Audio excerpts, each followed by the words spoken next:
গত ২৩ নভেম্বর থেকে গুরুতর অসুস্থ অবস্থায় রাজধানীর এভারকেয়ার হাসপাতালে চিকিৎসাধীন আছেন নানা রোগে আক্রান্ত বিএনপি চেয়ারপারসন খালেদা জিয়া।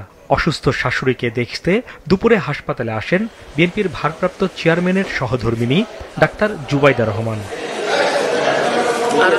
হাসপাতালে গিয়ে তিনি খালেদা জিয়ার জন্য গঠিত মেডিকেল বোর্ডের সদস্যদের সাথে কথা বলেন। খালেদা জিয়াকে উন্নত চিকিৎসার জন্য লন্ডন নিয়ে যেতে গতকাল ঢাকায় এসেছেন জুবাইদা রহমান।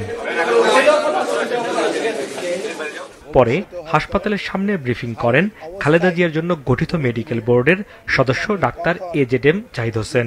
বিদেশে যাওয়ার ব্যাপারে সর্বোচ্চ প্রস্তুতি রয়েছে উল্লেখ করে তিনি জানান, খালেদা জিয়ার স্বাস্থ্য এখন বিমান যাত্রার উপযোগী নয়, এ কারণেই তার লন্ডন যাত্রা বিলম্বিত হচ্ছে। 12 থেকে 14 ঘন্টা যখন আপনি এয়ার ফ্লাই করবেন, তখন যে হাই অল্টিটিউডে মানুষের শারীরিক যে পরিবর্তন হয় সেটির সাথে খাপ খাওয়ানো একজন অসুস্থ মানুষের পক্ষে সব সময় সম্ভব হয় না। কাজে এই জিনিসটি খেয়াল রেখে ওনার শারীরিক সুস্থতা এবং চিকিৎসা মেডিকেল বোর্ডের যখন পরামর্শ হবে তখনই ইনশাআল্লাহ ওনাকে বিদেশে নিয়ে যাওয়ার হবে। আর বিদেশে যাওয়ার ব্যাপারে আমাদের সর্বোচ্চ প্রস্তুতি রয়েছে। ডাক্তার জাহিদ আরো বলেন, বর্তমান অবস্থায় বিএনপি চেয়ারপারসন সুস্থ হয়ে উঠবে বলে আশা করছে মেডিকেল বোর্ড।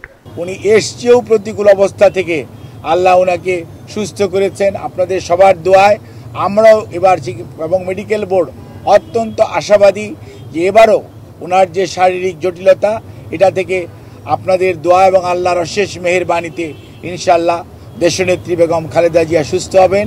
খালেদা জিয়ার শারীরিক অবস্থা নিয়ে কোনো ধরনের গুজবে কান না দেওয়ার আহ্বান জানিয়ে দেশবাসীর কাছে তার জন্য দোয়াও চান ডাক্তার জাহিদ। হাসনাইন তানভীর, মাছরাঙা সংবাদ, ঢাকা।